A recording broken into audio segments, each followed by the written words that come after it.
Le prochain témoin de cette journée nous fait l'honneur de venir de Paris, spécialement pour passer la journée avec nous. Je vous demande d'accueillir le directeur technique et de la recherche à la FNTP, la Fédération nationale des travaux publics, Monsieur Dominique Chevillard.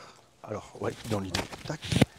Je vous remercie, effectivement, j'ai préparé quelques slides pour vous présenter très brièvement les travaux de la FNTP, la Fédération nationale des travaux publics, sur la décarbonation de la France et de tout ce qui peut se passer autour. Donc, si vous pouvez passer au suivant. Nous avons mené une étude sur 2 ans qui a estimé les émissions de gaz à effet de serre de la construction des infrastructures et ensuite des usages des infrastructures. Donc la première valeur, c'est qu'on est tombé sur 3,5% des émissions de la France. Ça, c'est la construction des infrastructures. On s'attendait à peu près à cela, c'est à comparer à un peu plus de 2% que représente la contribution au PIB de la construction des infrastructures. En revanche, on ne s'attendait pas à tomber sur 50% qui est l'utilisation des infrastructures, ce qui veut dire que pour les 30 prochaines années, décarboner la France, ça passera par la construction d'infrastructures qui permettront de décarboner tous les usages, que ce soit les véhicules, le transport, et que ce soit effectivement les transports de fluides, d'énergie, d'électricité, d'eau, de gaz, etc. Si vous pouvez passer au suivant. Je ne vais pas vous développer toute la partie, ce n'est pas l'objet du jour, sur l'utilisation. En revanche, on va parler de la construction des infrastructures. Donc on a fait une étude qui permet de voir comment ça se répartissait.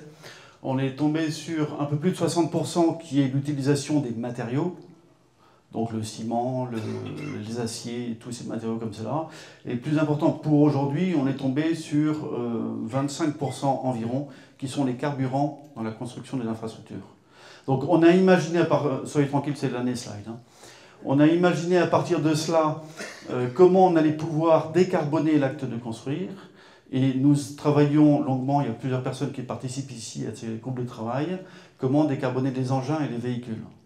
On se rend compte que pour l'instant, il n'y a pas énormément de choses qui existent sur le marché. Ça commence à se développer, mais les parts de marché, même si elles deviennent importantes en 2030, si on veut avoir atteint l'engagement de la France, qui est de 40% de décarbonation en 2030 par rapport à 1990, eh bien on n'ira pas assez vite avec cela.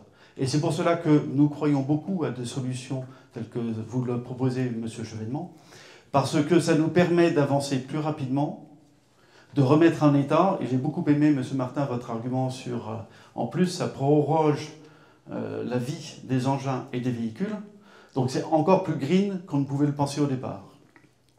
Donc nous travaillons main dans la main avec M. Chevènement, justement pour étendre cela, et merci M. Martin d'avoir autorisé cela, ce qui permet de partager les bonnes pratiques et les bonnes solutions avec tous les entrepreneurs des travaux publics. Donc reste à travailler, à mettre cela d'une manière générale, puisqu'effectivement, tout entrepreneur cherche à voir quel est le résultat que ça va donner sur son bilan à la fin de l'année, et sur sa facilité de travail et sur la moindre casse. Et c'est quelque chose sur lequel nous travaillons avec M. Chevènement. Merci beaucoup.